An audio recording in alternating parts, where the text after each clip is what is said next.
ideas usually come from various sources.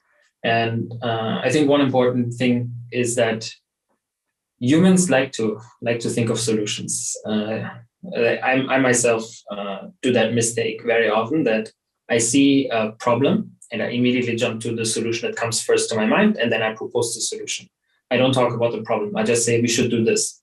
But hardly very often the first solution that comes to your mind is the best solution. I'm getting humbled very often where I bring up a solution and then I talk to maybe my boss or to the product designer I work with or a product manager, like a fellow product manager, and they come up with a different way to solve the problem. And that blows mine out of the water. It's like 10 times better. And then we try that. And of course, it works very well. And my idea probably wouldn't have worked. And sometimes it's the other way around. Sometimes my idea is better. But that's not the point. It's not about whose idea is better.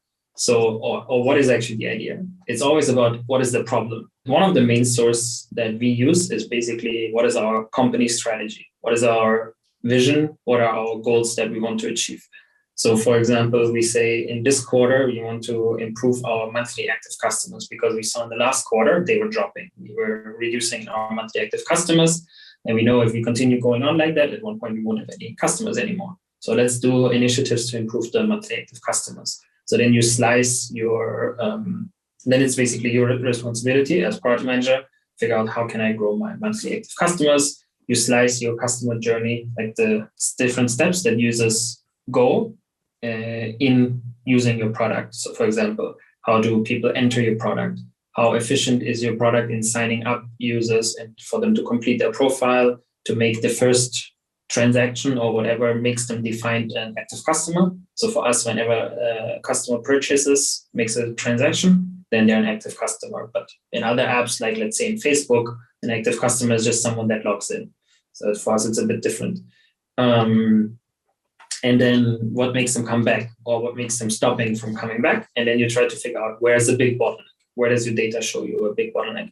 So that's one way to come up with problems, because then you see, okay, I have a problem in my sign-up flow. So then how can I improve my sign-up flow? And then you come up with solutions.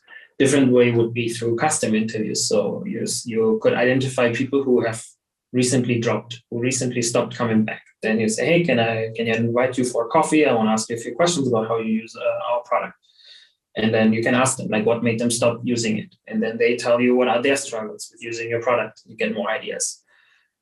Other sources are the feedbacks that people on their own send in. So usually your app will live in some sort of app store, or there are online review websites for products, for software, and you can read the customer feedbacks there. So people will also talk about their frustrations with your product there that you can take into considerations.